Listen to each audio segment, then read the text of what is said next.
Hello and welcome back to Archetype Builds. This is the channel where we take an archetype, usually kind of like a paragon or a stereotype from fantasy and fiction, and we show you how to build it in your Dungeons & Dragons character. This week we have a classic build video for you for a change of pace, and we are going to be talking about that classic comic relief court jester. And cried, hee. What else could he be but a jester? A jester? A jester? A funny idea, a jester. This is a build that is about laughing, it's about lifting the spirits of those with you, and also about putting down your enemies, about kind of mocking them, ridiculing them, making sure that they feel teased and humiliated, while also lifting the spirits and morale of your group. Ready? Let's get started.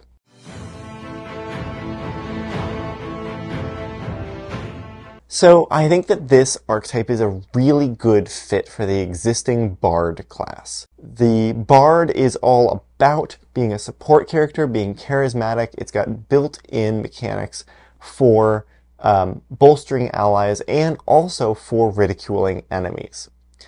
I think for this build we are going to set a restriction and say that the court jester does not go in with weapons. They do not make any kind of attacks other than psychic damage. So I'm going to restrict us in both our spells and our abilities and weapons to only doing psychic damage. As well, I don't think it makes sense to do something like grab Shadow Blade and deal psychic damage with the Shadow Blade. That's just not what this character is to me. So because we are a Bard character, we are going to want a maximum charisma, and also we want to look at a healthy constitution and dexterity score. Dexterity is not required, but I imagine that as a court jester, you'll want to do a lot of acrobatics. So take first level in Bard and grab the following cantrips. Vicious Mockery and Friends, I think, are a must. So Vicious Mockery is going to deal that psychic damage. This is going to be the staple of this build. This is going to be what you use every turn when you don't know what to do. You're going to mock the opponent ruthlessly with Vicious Mockery. And then, of course, Friends is going to make you the charismatic member of the party, able to charm your way through to certain people. I love the flavor of this of like being tricked later, of like realizing, like that he wasn't being sincere about that. And then that's kind of how that magic manifests for you. You're also going to want to pick up first level spells. Dissonant Whispers, which is going to be a fear effect. It's going to deal psychic damage and make the enemy run away from you. And also grab Bane to kind of ruin the day for your enemies as you place kind of this general malaise upon them. Blowing raspberries or whatever court jesters do.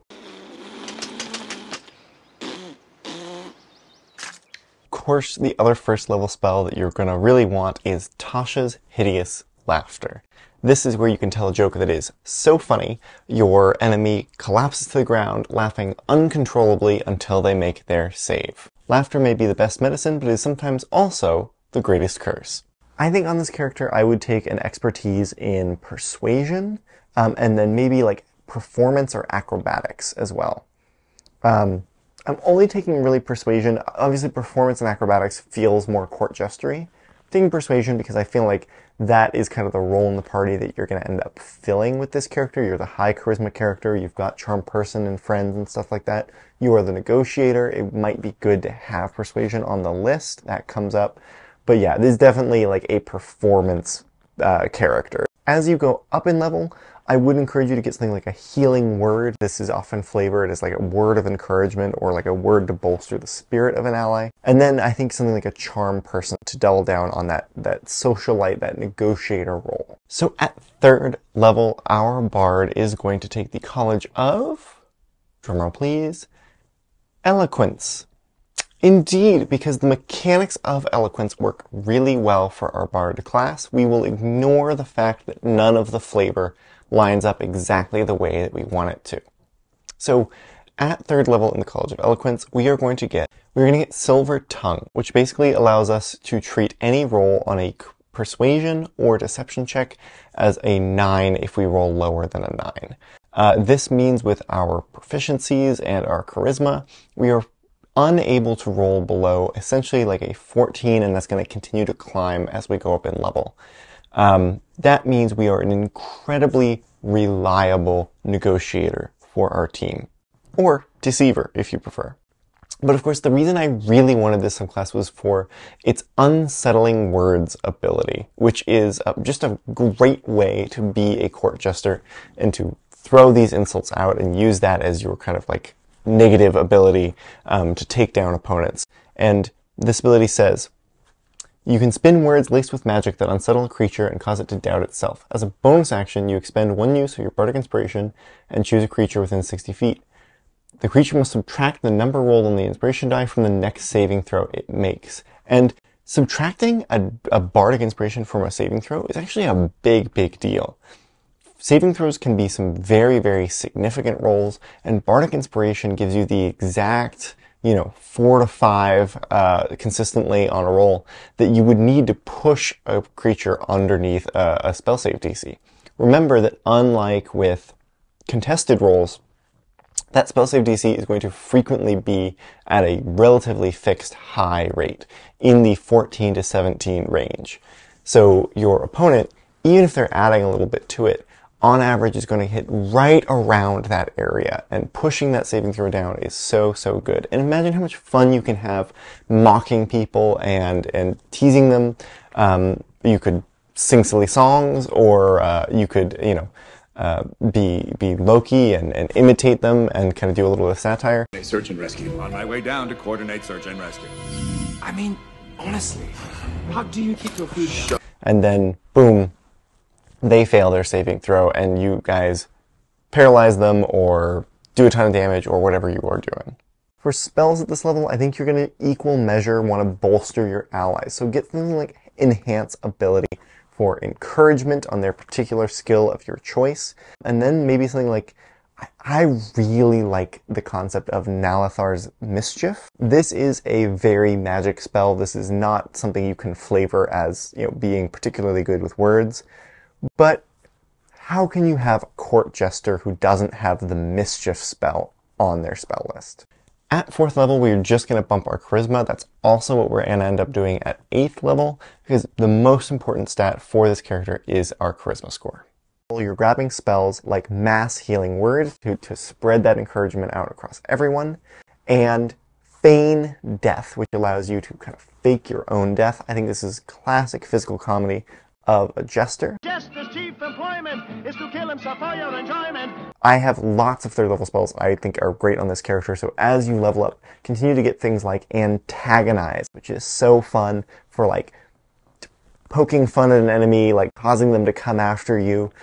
There are very situational cases in which this would be a good thing to do, but when it happens, you are the exact kind of character who's going to be able to taunt an enemy into coming after you. You empty-headed animal food trough whopper! I fart in your general direction! At level 6, we are getting some more features from the College of Eloquence. We read, when a creature adds one of your Bardic Inspiration dice to its ability check, attack roll, or saving throw, and the roll fails, it can keep the Bardic Inspiration die. So now it is only expended if it succeeds, which is amazing.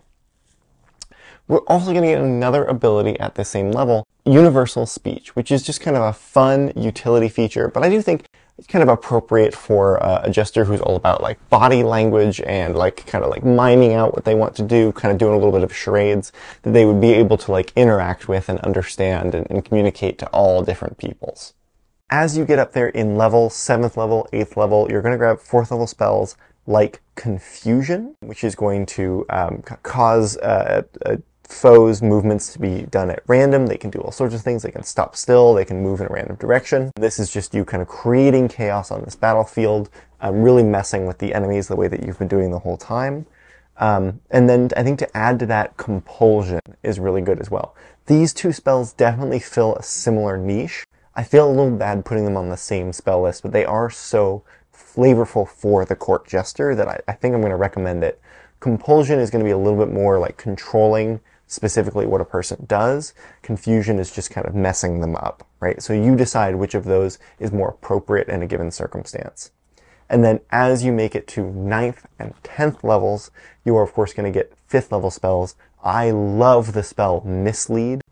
I have no idea how you're going to flavor that, because Mislead creates like an illusory copy. It's actually like the exact thing that Loki does in the Avengers, where he just like whoosh and you pass through him and he pops up somewhere else.